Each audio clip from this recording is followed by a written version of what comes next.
सुल्तानपुर में हुआ एनकाउंटर। तो योगी सरकार पर भयंकर भड़के अखिलेश। एनकाउंटर पर ही उठा दिए सवाल। तारीख थी 28 अगस्त, जगह यूपी का सुल्तानपुर जिला। वारदात एक ज्वेलरी शॉप में 1.5 करोड़ की डकैती। इस वारदात ने यूपी की कानून व्यवस्था पर सवाल खड़े कर दिए थे, बल्कि योगी सरकार पर भी सवाल खड़े होने लगे थे। पुलिस पर आरोपियों को जल्द से जल्द पकड़ने का दबाव यूपी सरकार पर था।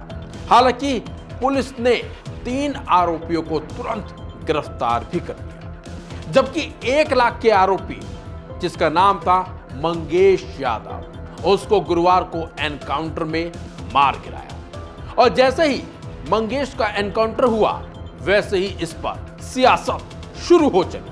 नमस्कार, आप देख रहे हैं वन इंडिया हिंदी और मैं हूं आपके साथ प्रशांत रोहेला।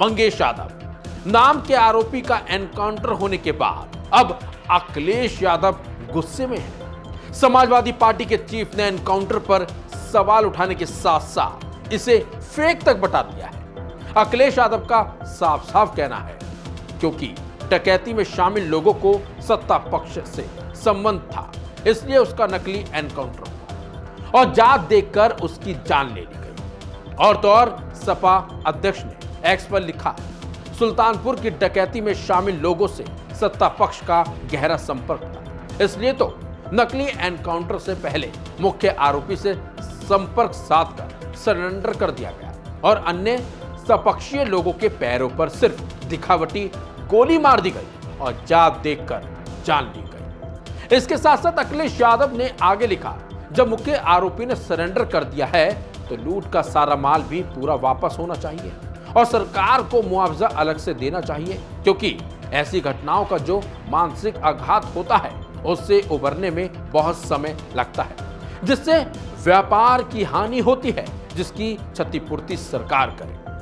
नकली एनकाउंटर रक्षक को भक्षक बना देते हैं। समाधान नकली एनकाउंटर नहीं, असली कानून व्यवस्था है।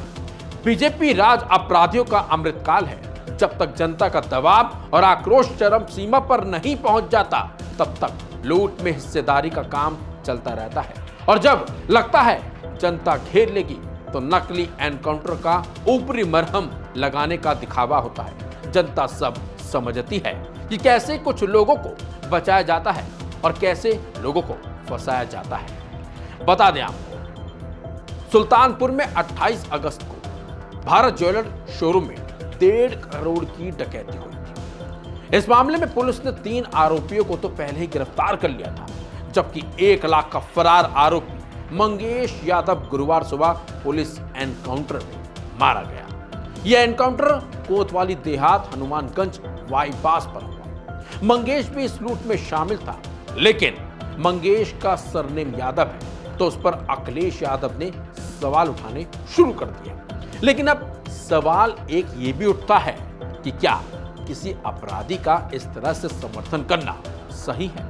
यह भी एक बड़ा सवाल है कि क्या मंगेश यादव था तो अखिलेश यादव इसे जातिवाद से जोड़ेंगे? सवाल बड़े हैं, लेकिन अपराधी का इस तरह से समर्थन करना सही नहीं है और ऐसे मामले पर सियासत करना वो भी बिल्कुल गलत है। फिलहाल इस खबर में बस इतना ही। अपडेट्स के लिए बने रहिए वन इंडिया हिंदी के साथ।